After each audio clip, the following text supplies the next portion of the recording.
Trev, next let's talk about the Notre Dame pass game.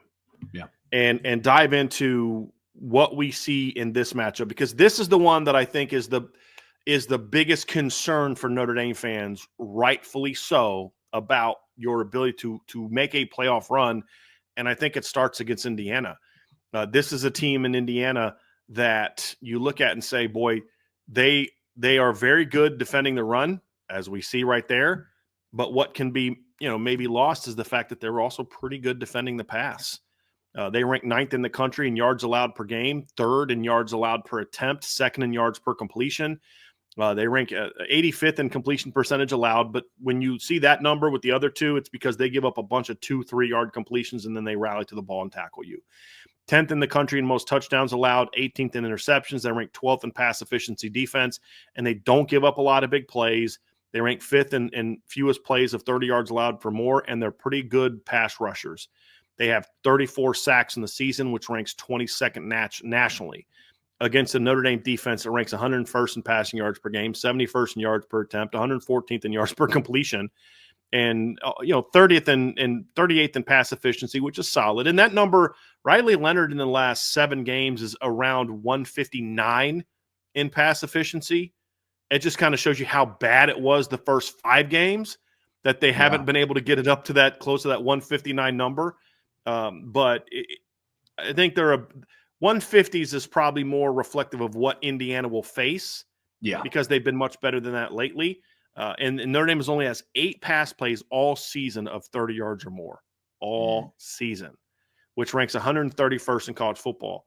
So you look at it and say, this is the thing. Indiana is going to commit a lot of resources to stopping the run, and they're going to basically say to Notre Dame, you're going to have to throw the ball to beat us. I think that will be the game plan that Indiana takes, Trev, and we'll talk about some of the things they do that make them good against the pass. We'll talk about that in a second, but I want to talk big picture first. Notre Dame is not a team that has to go throw for 350 yards to win football games. I don't think they have to do that. No. But they're going to have to be a better throwing team against Indiana than they have against some of their opponents in recent games. Doesn't mean that they have to throw for 250, 275 yards.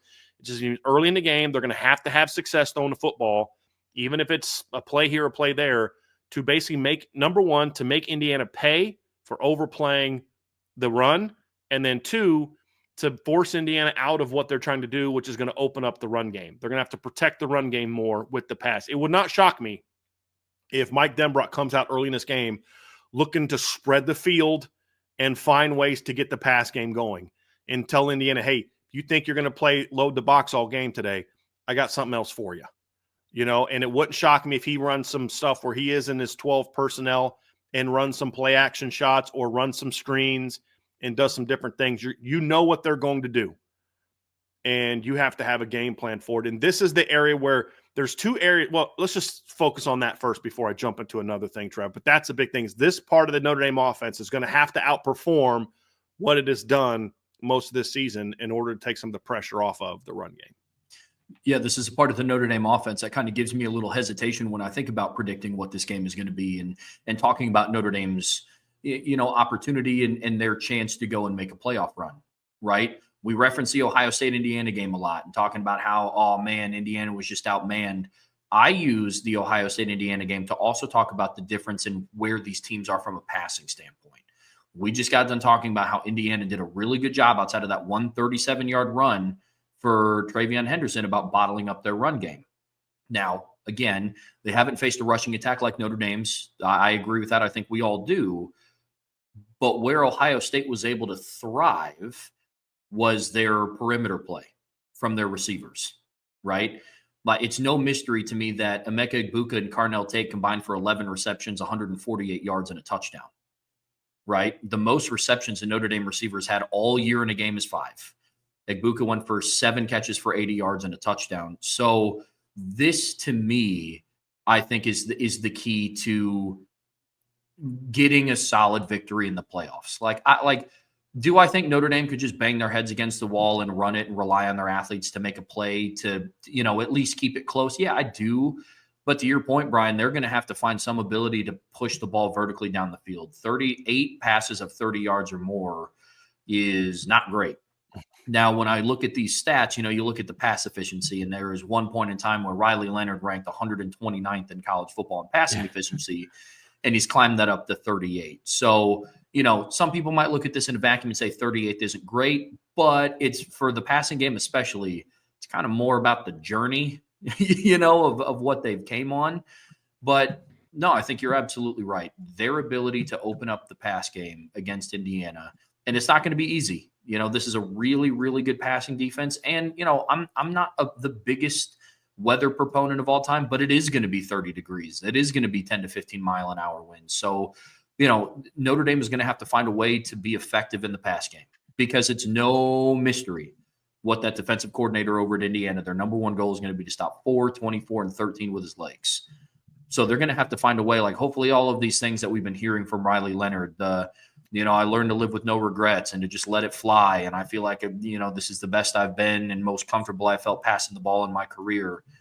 Hopefully all those things start to come to fruition, because I look at these numbers and I look at Indiana's numbers, and there is a big difference. You know what I mean? I'm looking this up, Trev, and I'm going to calculate this here real quick, because this is actually a let me see, pass efficiency calculator for college. Let me just look this up here real quick, because this is a very interesting statistic for Notre Dame. And when I put this in there, because I think it puts some context into what Riley Leonard has been. So if you start with the Louisville game, so really the last, and that's when he started to kind of show, like, okay, he made a couple throws. You're like, okay, that's the Riley Leonard that we thought we were getting from Duke. But if you look at his numbers beginning with that game and put him out and kind of put him into context, I'm actually going to do this real quick and tell you what his passer rating was. In those games, he has had a passer rating of 157.3. So that's the last 8 games of the season. And if you look at that, again, that's not going to be like, oh, gosh, that puts him in the top 5 nationally in passer rating. But it does put him in the top 15. He would put him 13th. If the number he had the last 8 games throwing the football was what he did the entire year, he'd be 13th in college football, right ahead of Kevin Jennings. And that should kind of give you some context of the level of efficiency he's shown in the last 8 games. Now, he has not been a big play guy. He hasn't been a guy that's out there, just ripping people up. It hasn't been, where it's just, oh my gosh, did you see the 280-yard performance he had? I will say this: I do think his yards per game number is a little bit misleading. He has been 67.9% completion rate since then. There have been some games, Trevor, as we've talked about, where Riley Leonard went out there and ripped the team up pretty good in the first half and then didn't do anything after that. The Stanford game, he was on pace for 280 yards. The Purdue game, he was on pace for about 224 yards, and he didn't play in the second half. There was another game, Navy game, where he was on pace for well over 300 yards.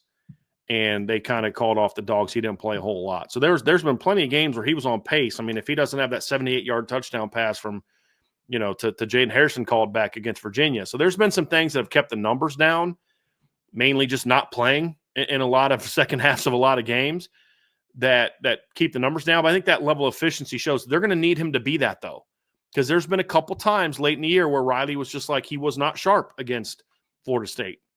He wasn't. He wasn't super sharp early against Virginia. He got better as the game went on, but early in that game, he was missing some easy reads and missing some opportunities. He can't be that. But I'll say this, Trevor, when you look at this offense, I wrote an article today, and it's a message board only article. I didn't publish it publicly. I just wanted to do some things. I'm going to start doing some more things that are for the message board only. And I broke down the pass game. I said, here's the thing about the pass game. Outside of Chris Mitchell, so Chris Mitchell's a different entity right now.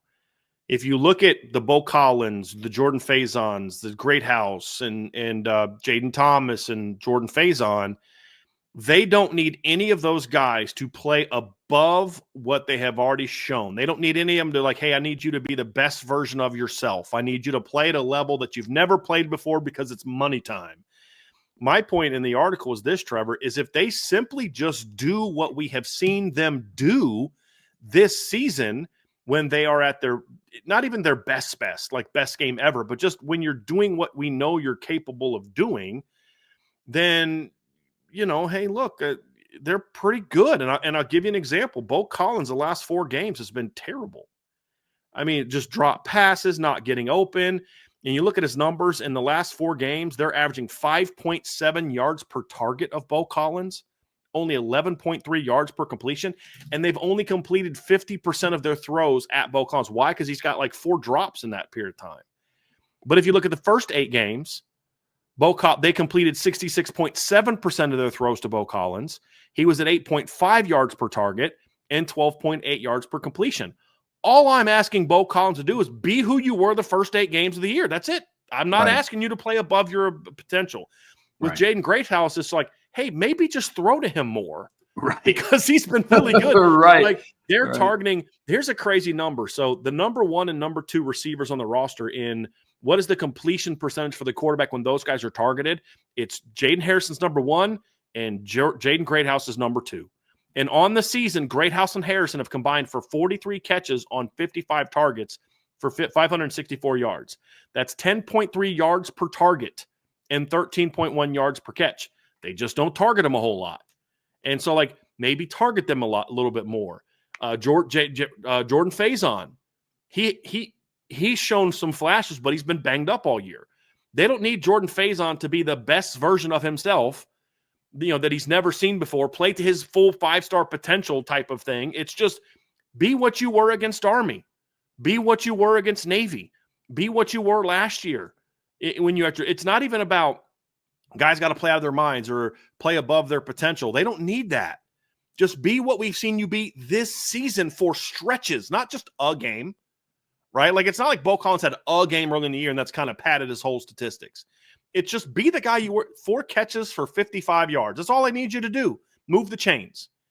Jaden Greathouse, maybe target him a little bit more because when you do, he's pretty money. When you target Jaden Harrison, he's pretty money. Mm-hmm. And those are the things that they need. And that's the thing for Riley Leonard is he just needs to be not what he was that best game he's ever played scenario, but dude, just be what you were for on average the last 7-8 games. Right? That's it. You don't got to hit 15 bombs and just get the ball where it's supposed to get to. Give your guys a chance to go make plays.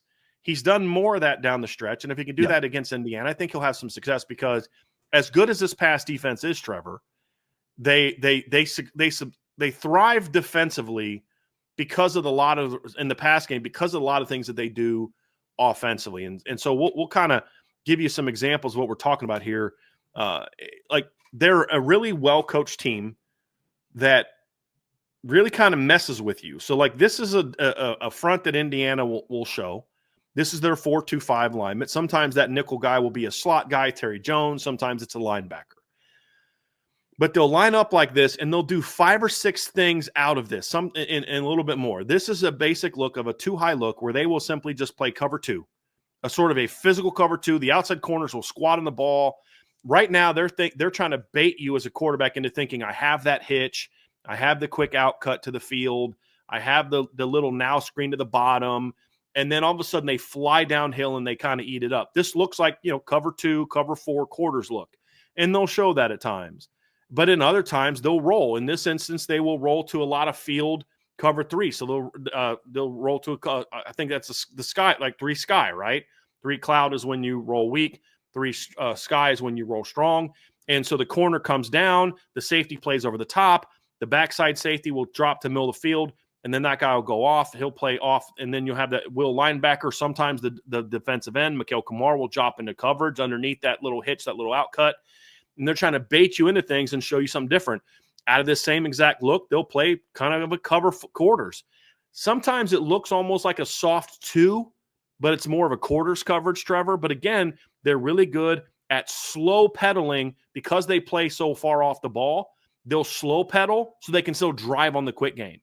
And that's why they'll give up a lot of, low yards per carry type of things, because you'll see them, throw a little 3-yard, 4-yard out cut here, and that slow pedal allows their corners to drive on the football, and you complete the ball, but you only gain 4 yards.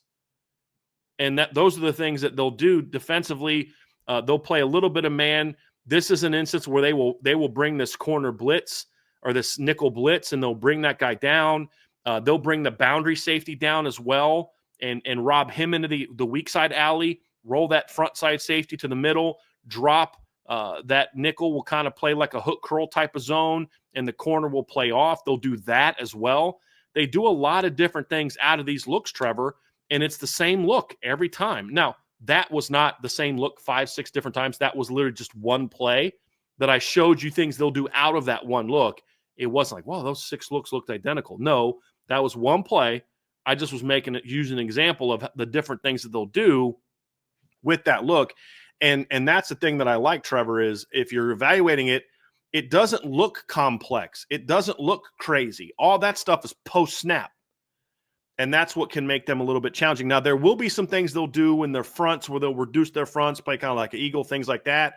But this is, for the pass game, this is the thing that makes it a little bit challenging, right? Is they will line up. And so Riley Leonard's going to have a good beat on it. Now, here's where I think Notre Dame has an advantage.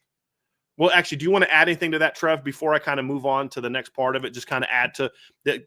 This also allows their defensive players to not have too much on their plate because they don't have to know a million different coverages and things like that.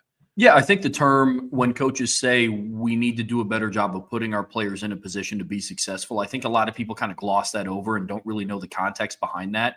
And that breakdown that you just showed is that, like, them doing those things in like disguising different looks and disguising coverages post-snap, that is a coach putting their players in a position to do well, because it's not like Notre Dame's defense that it can just be, to your point, see ball, get ball.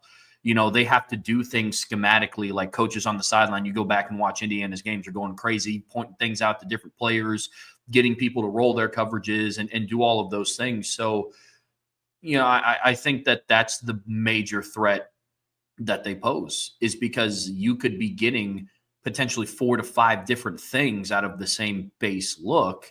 You know, and obviously you and I both know this from playing the position, but you sit back and you look at pre-snap reads first. Like, that's kind of the first indicator that you have, and then you kind of build and go from there. And that's what makes that challenging, is because it could be 4 to 5, maybe even 6 different things depending on how they line up.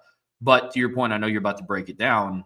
There are things that leave that potentially a little vulnerable, and things that Notre Dame could and should take advantage of on Friday. So, Trev, when you look at kind of what they do, also, they do bring a lot of second and third level pressures. And this is when I talk about it, I say pressures. I don't mean blitzes. Now, some people view this as the same thing terminology wise. I don't. I think a blitz is more of a third down passing situation, overload type of thing. That's not really what Indiana. I mean, they will do that on third down, no doubt. What I'm more referring to is more of a stunt, a 5 to 6 man stunt, a lot of 5-man stunts that are geared towards really getting after the run game as much as it is about getting after the pass game.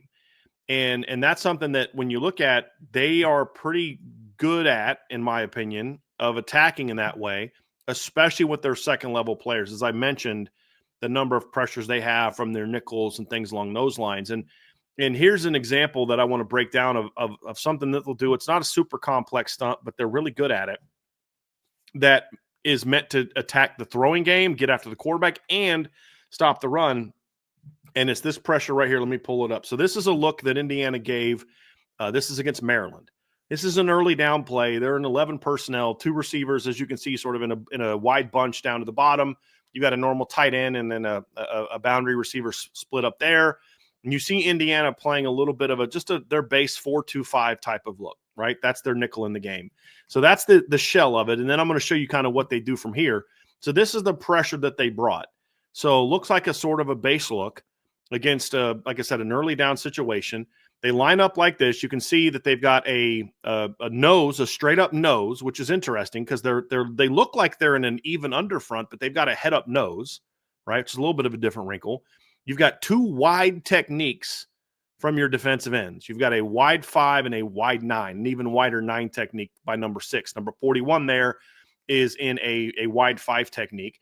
And then you have your tackle who's, I mean, I part of me wants to say he's in a 3 technique because his outside shoulder is on the foot of that, but that's even close. I mean, you could say that's a 4-eye, where technically you could say, I think he actually is lined up inside shoulder of the tackle, right? So it's a little bit of an odd looking front, not an odd front, but an odd looking front.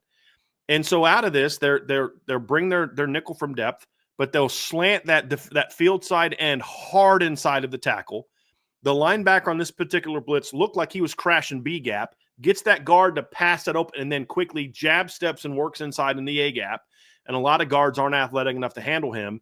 They slant that nose tackle really hard across the guard's face. Their end goes really hard across the tackle's face. It's a 5-man pressure, and then that will linebacker will just kind of slide into the middle.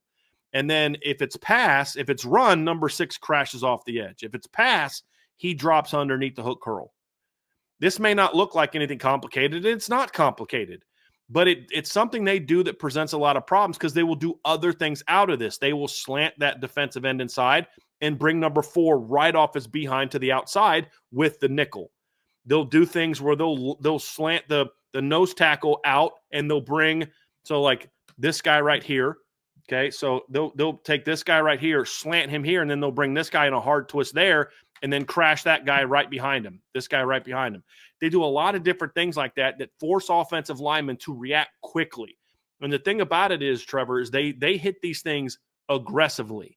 So they're not working for width, they're working vertically. So as they're looping up in those directions, they're working vertically, and they're trying to get your line back, and then they bring those linebacker pressures, they bring those loops, they bring those twists aggressively, and they have very good gap sound play here, right? And that's the thing that they'll do. They do a lot of stuff like this that puts you in a bit of a bind offensively, that if you don't pick that up, you're going to be in trouble.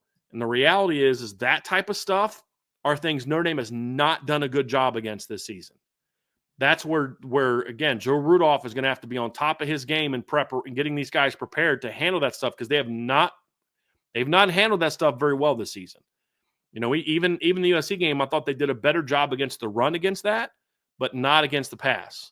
And we talked about that play where Jaden Harrison is wide open, might score, might be a 50-yard touchdown if Riley Leonard has a second and a half more time to throw. They just ran a simple inside twist. Guard comes around, or the tackle comes around, nobody picks him up. Boom, he gets in the quarterback's face. And, there you go. So, man, that's the kind of stuff you have to have a plan for. And they're good with finding ways when to bring it. They'll find what looks they can show where you have some protection looks and some run game looks against it. And that's what you have to be prepared for. You have to stop. They're not going to just play straight up all game. They know they're going to get beat, right? That's what I said earlier. He knows who they have. They have good football players. They don't have elite football players. He has to do this kind of stuff for his guys to be as productive as they are, and they do it really well. Yeah, one thing that they did a lot over against Ohio State, which I use is the best comp to Notre Dame's offensive line from like a skill set perspective out of the teams that they played, in my opinion. And so what they did a lot with them is there was a lot of pre-snap shifts from the defensive line to where, one thing is their entire defensive line would say, like, if they all shift to the left, right? And it's that look that you're talking about where they just leave the tight end completely uncovered. More times than not, that nickel back, or they'll shift one of the outside linebackers out in space to where it looks like he's there covering. What they'll do is they'll send that outside backer, that nickel, and roll the safety down to fill. And then off of that same play, what they did is they had the 3 D linemen at the end. So from nose tackle, defensive tackle, and their right side defensive end, Linnell Carter, they'll slant them in, and then they'll loop Kamara around up into the A gap, which is where he's blown up a couple run plays. So it just goes to further your point that they do a lot of different things out of the same look, that when teams aren't prepared for it, and if teams, like Notre Dame have a history of not really picking up stunts and twists that well, it poses a big, big problem. So it's going to be interesting to see what Joe Rudolph does with his offensive line group, over the last couple of weeks. Trev, here's where I think there was an interesting conversation on the board yesterday. And it was, does either team have an advantage by having more time to prepare? And somebody had said they both have the same amount of time to prepare. It's a wash. I pushed back on that a little bit. and I want to get your thoughts on it. I'm going to share it here in this chat as well. I don't think that all time off is equal for a host of reasons, but I'm going to get specific about one. One is, hey, look, you're playing well. You don't want to stop playing. If you're on fire, you want to keep playing. You don't want to take 3 weeks off. You don't want to lose that moment. You don't want to get out of your rhythm. You want to get it. You don't want to get out of your routine. You want to just keep playing, right? And we have seen that before where teams just finish the season on a high note back in the day when you'd have to wait a month to play a BCS game or you'd have to wait a month to play a playoff game or whatever. Teams would kind of lose a lot of that momentum. Sometimes that would be the case. And here's why I think in this case, in this particular matchup, it's advantage Notre Dame for that extra time off. Part of what has made Indiana successful this season is they have talent, right? We have said before, this is a team with talent, but they're not Notre Dame level talent. They're not Ohio State level talent. They're not Texas and Georgia and Alabama and teams like that level talent. They're incredibly well coached. And because they have so many kids that have run this system before, as we mentioned, half of their starters on offense and defense, I think it's about half, are guys from JMU, slightly under half. Guys from JMU or very experienced players. We talked about it yesterday. There's guys with over 3,000 career snaps, 2,000 career snaps. Almost their entire starting lineup is over 1,500 career snaps. Notre Dame doesn't have a whole lot of guys over 1,500 career snaps. You know what I mean? Like, that's a small list of guys for Notre Dame. It's like Howard Cross, Xavier Watts, Riley Mills, Jack Kaiser, and, Jordan Clark, Rod Hurd, and Riley Leonard. You know what I mean? Like, none of their offensive linemen are there. You know what I mean? Jeremiah Love's not there. Maybe Bo Collins and Chris Mitchell, but all that was done in a different system. What helps them during the year is the players are so good within that system, and they know the system. They can do all these things, and all you have is really 3 practices to prepare for it. That's it. To prepare for all the different things, you only have 3 practices really to scheme for it. The fact that Notre Dame had, and I know they gave the players the week off. Guys, they did not give the analysts and the coaches that week off. They were breaking down film of potential teams. And there was a lot of there was no team Notre Dame was projected to play more in the first round than Indiana. And so, like, even that week after the regular season, I promise you there was advanced scouting being done of Indiana. And then once that announcement was made, Notre Dame had that additional 2 weeks to then zero in on playing Indiana. Sure. I think that's where Notre Dame can kind of have an advantage. They can have that additional time to not throw more stuff at them, but to better scout what they do and what their tendencies are so you can have plans to go at them. What are their weaknesses? What are their soft spots? And why that gives Notre Dame a greater advantage than it does Indiana, because Indiana also has that kind of time to do that, is because for Indiana, it's about, you don't necessarily have to plan for what's our plan for stopping this guy who's better than all of our dudes. It's they do some stuff that's different, that's interesting. We haven't seen a ton. Let's have some extra time preparing for it and have a plan for it. Where for Indiana, there's really no game plan for saying, okay, we know what they're going to do with Jeremiah Love and Jadarian Price, so we'll shut it down schematically, because this is more about their dudes are better than your dudes.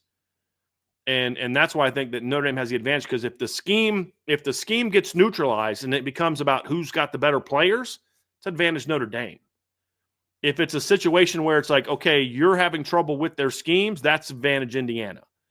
And I think the extra time should, doesn't mean it's going to, should give Notre Dame a bit of an advantage. And I think that's especially true in the pass game, where they're going to have more time to study who are the players that you can go after. What are the matchups that we can do? You can spend more time scouting them, breaking down their third down film, breaking down their 11 personnel defensive film, breaking down their matchup film. Hey, I want every single film of when number 4 drops into coverage or is in man coverage or has to defend a linebacker or tight end. You can get that film because of how much extra time you have, and you can study that more and have some ways, okay, now we can do these type of things. That's why I think the extra time should give Notre Dame an advantage, on top of Jordan Faison gets rest. Riley Leonard gets some rest. Mitchell Evans gets some rest. Some of those guys that were banged up, not 100%, they now got time off. Billy Schrouth gets a little bit more rest. And I think that's where I do believe that the extra time off, but it's not too much time off. It's just 3 weeks, could potentially give Notre Dame a little bit of a preparation advantage if they're able to take advantage of it. Yeah, and I think agree with everything that you said. I don't have much more to add there. The one aspect that I do look at it too is how each of those teams' final games of the regular season played out. I think you can go back and look at Notre Dame's schedule and the four biggest games for them this season from a takeaway standpoint. Yes, obviously Texas A&M, Louisville is where they kind of turned everything around, and that's when things started clicking. But the two other ones for me, I would make the argument is Northern Illinois and USC. And I'm happy that Notre Dame closed out the way that they did against USC. Yes, they won. They won by double digits, handed them their biggest loss. But there were also some flaws that needed corrected in that game, which I think just naturally, and this isn't me saying that Indiana is just hanging their hat on, well, they beat Purdue by 66, so they don't have to prepare. But I do think that it's natural to feel better coming off, we just rolled our in-state rival by 66 points. So now it's time to get into bowl prep. You're feeling good about it. Also, you have to factor in who their head coach is, a very cocky, very arrogant person, which is a good thing to lead a program like Indiana's. And then on the other side, you have a Notre Dame team who just went on a 10-game win streak. They rolled everybody that they played, but there was a lot of correctable mistakes that they need to make from USC to when they host Indiana. And so, yes, it's the same amount of time, but I think that also adds more to the substance of what that time is bringing. You know what I mean? Like Notre Dame's last game out was a tough, grinded out win against a rival. Indiana absolutely blew out Purdue at home. So it just makes some of those mistakes a little bit easier to identify if you're Notre Dame, opposed to the opposite. Now, Kurt Cignetti and his staffer is a really great coaching staff. I know they're not just saying, well, we beat Purdue, so we got Notre Dame in the bag, but I do think from the Notre Dame lens, I think those mistakes that were made against USC are a little bit more glaring than, IU having to go back a couple more weeks, or an additional week to the Ohio State game. So I think when you talk about the time off and all the planning, I think that plays a factor into it as well. It's going to be, what I love about games like this, Trevor, is this is when the coach in me comes out. I love when I'm breaking down film of two teams and you're just like, good Lord, these guys are well coached. And there's been games in the past where you felt like Notre Dame had the better talent, but you knew they're going to win because they had better players, but you were worried that it'd be closer than it should have been because they just weren't coached really well. And there's other times when you just watch the other team and they're really talented, but it won't matter against Notre Dame because Notre Dame's coached really well and they're not. What I love about this matchup, Trevor, to be completely honest with you, is I love the fact that these two teams are both so well coached and they're so well prepared. I think you'll see that which one can do the best job. It's going to be a great chess match, and I can't wait to see it. We're going to do one more part here, Trev, of this breakdown, and that's going to be looking at it from the standpoint of just the overall offense versus defense, and we'll just kind of quickly dive into this. As we've shown you these numbers before, Notre Dame ranks third in total offense, scoring offense. Indiana ranks sixth in scoring defense. If you took out Notre Dame's defensive scores, they would rank, I think, what do we say, Trev, like 13th, 12th or 13th in scoring offense? Yes. Because it'd be like 34, 36. It was 36. I think it's like 36 point something. They would still rank. But you also have to think about how many they had 10 missed field goals this season. So those things kind of balance. They're a very good scoring offense. They only rank 40th in the country in scoring and total yards. This is a comment that kind of the Indiana fan who's in the chat having some fun and just being fine to consider. There's a difference between yards and effectiveness. Notre Dame ranks 40th in yards, partly because they have a lot of short fields this season because of the fact that they're the number one team in the country at forcing turnover. So the Louisville game was brought up in the chat. Well, when you get the ball at the 4-yard line, it's hard to put up a lot of yards when you score a touchdown, right? When you get the ball at midfield because you forced a fumble at midfield and you go down and score a touchdown, you're not going to have a lot of yards because you can only go 50 at that time. And that's something that the defense, that the fact that they do rank number one in the country in forced turnovers, a lot of those have given them short fields. And so those are things that you saw from Notre Dame in this game. Is Notre Dame's first touchdown drive went 75 yards on their first drive of the game. Their next touchdown drive on their very next possession, they only went 53 yards because they got the ball at midfield. Their very next possession, they only went 4 yards to get a touchdown. And those are things you look at, Trevor, and say, hey, look, your yards are going to be down, which is why we focus so much on yards per play. And this is what we said earlier about when you look at Indiana's rush defense. Well, you could say, well, they're ahead a lot, and so teams don't run on them. Cool, that's fine. But they're number 3 in yards. There's also number 2 in yards allowed per rush. That tells you they're elite. And same thing here with Notre Dame. You rank 3rd in scoring. You rank 8th in yards per play. You're an elite offense from a scoring standpoint. Now, they're not always elite in a effectiveness in how they look standpoint, and that's what's going to be key about this game. And a big part of that is going to be that 3rd to last number, Trevor. Notre Dame ranks 87th in college football in 3rd down offense. Indiana ranks 8th in the country in 3rd down defense. That is going to be a huge, huge part of this game. The more times that Notre Dame can convert 3rd downs, the more times that they can extend drives, the greater opportunity that they are going to get for that next big play. It's hard to have big plays when you're limited on possessions and on snaps because you're going 3 and out, 4 and out, things like that. They've got to be able to move the chains effectively on 3rd down when they get there. That is going to be huge. A big part of Indiana's success is they're great on 3rd down. Great on 3rd down. And a big part of Notre Dame's struggles on offense when they've had them have been because they're not good on 3rd down. And they have to rely on the big plays. That's going to be a big part of this. I mean, they only allowed one opponent all season to go over 40% on 3rd down, and that was Nebraska, a game they won 56-7.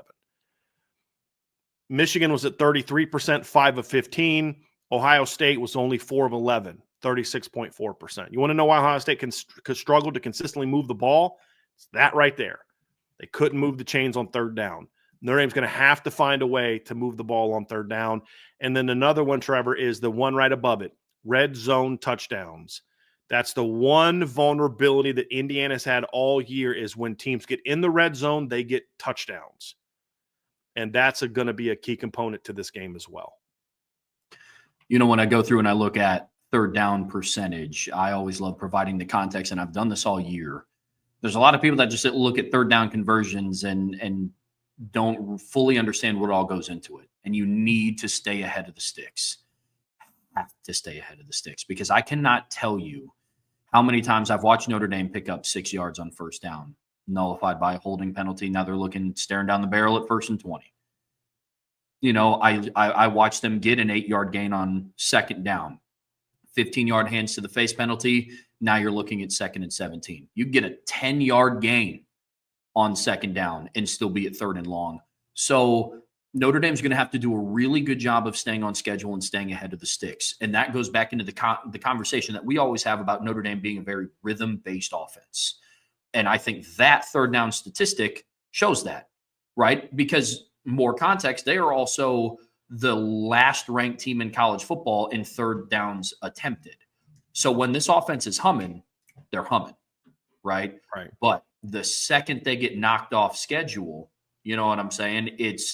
That's when it gets a little faltered. And to be fair, there's not a lot of teams in college football that are actively converting 1st downs from 2nd and 17 and from 1st and 20, right? So got to stay ahead of the sticks. And you said it best. When you get to the red zone, touchdowns is the number one priority, especially factoring in the kicking problems that you have had over the last couple seasons. The 3rd down is going to be huge. It's been inconsistent, bad for the most part of the season. Against Virginia, they went 1 of 12 on 3rd down. Against Army, they went 3 for 5. And then against USC, they went 3 for 9.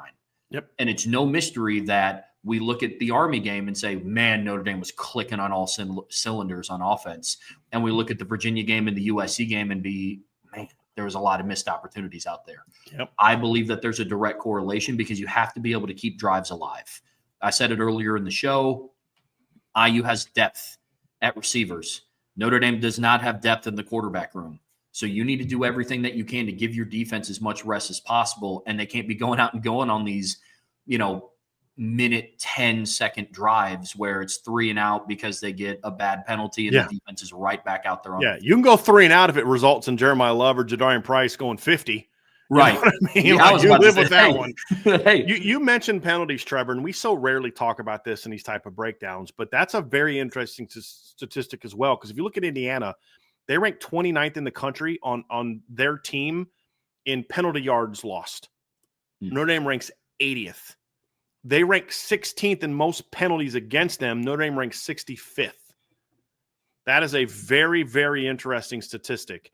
And that is something worth watching when you talk about this game, Trevor, is that right there, is those yards lost, those opportunities lost because you are penalized as much as you are. Now, the interesting thing is Indiana's opponents weren't penalized very much either this season, and Notre Dame's weren't a ton either, but Notre Dame was penalized a lot more this season than Indiana. And that'll be an interesting aspect to watch. Because like you said, you can't get in 3rd and 2 and then somebody false starts and now you're in 3rd and 7 against one of the best third down defenses in college football. Can't do it. You can't make those kind of mistakes. And we've seen Notre Dame make that too many times. Yep. Too many times. And that's the kind of stuff you're going to have to avoid in this type of matchup. Yeah, absolutely. It all comes down to execution. And I think that, like I am a big believer, and I've told this to some of my friends too. I think that false starts are one of the most unexcusable penalties. Oh, they're so frustrating. Because it's just like, the snap count is also coming from an offensive guy, but it's just, the snap count, especially if Notre Dame's playing at home. Home false start penalties are just, it can't happen. You can't put your team behind the sticks. Home, starting a game, coming out of a break, getting a delay or a false start are literally the most annoying, frustrating, pull your hair out penalties that a team can commit. And we've seen too many of that from Notre Dame over the years, even this year. Mm-hmm. And they're going to have to be prepared for that. So a very interesting part to look at of the breakdown.